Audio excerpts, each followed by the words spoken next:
right now, assuming Alex Condon comes back from the draft, which I think is a little bit better than a 50-50 chance for Florida that happens.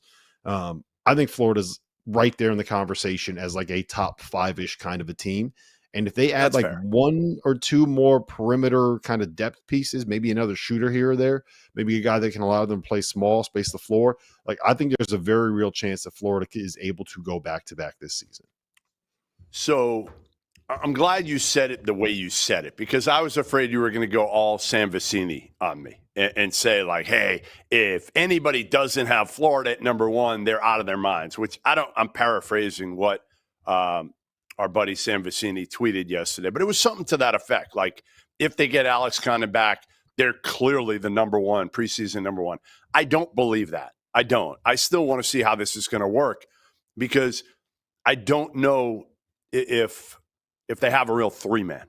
Like, I just don't know if Tommy can make that move to be a 3. I think he's going to play 10 minutes at the 3, and they're going to realize, that front court of Tommy, Condon, and what if you want to put Rubin in there or Hanlockton, one of those guys, I think you're going to need more of a traditional 3-man there that can guard threes, that can, a little more athletic, I guess. So I like Florida a lot. Don't get me wrong. I think what you said is true.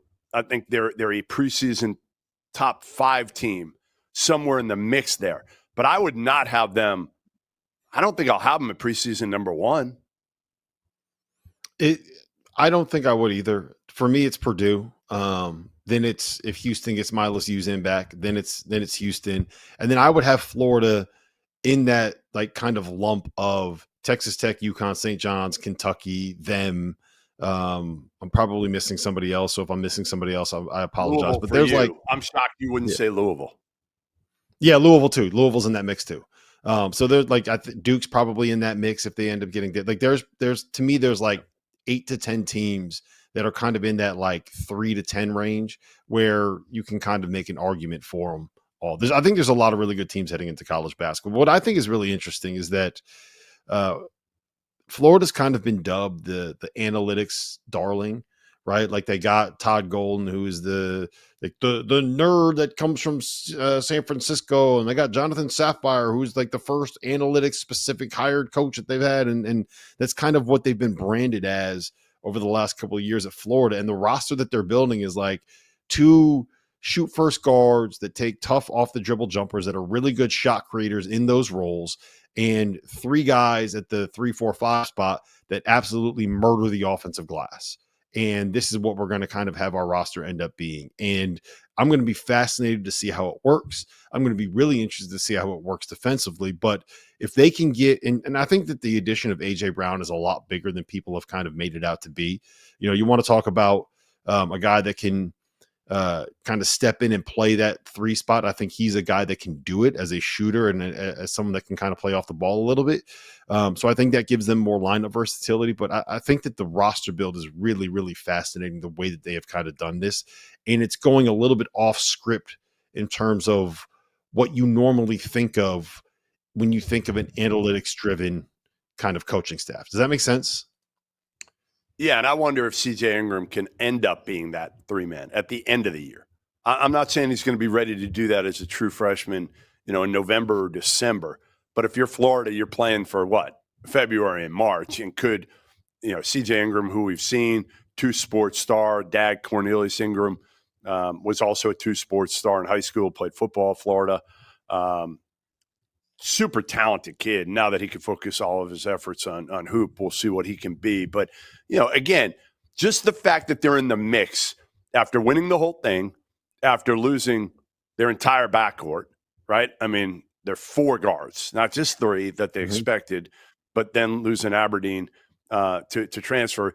Boogie Fland was such a huge pickup because they were desperate. I mean, they were going to have to go the international route if they didn't get Boogie Fland. So this was kind of desperation for them, and ended up getting a guy like this. And it probably didn't hurt that, Boogie Fland's agent is Mike Miller, former Florida Gator. Probably didn't hurt things as well. They paid somewhere in the range, I think, of $2.5 million That's probably what Boogie Fland's going to get, somewhere in that vicinity. But yeah, it gives him a chance. I just want to see how the pieces fit together.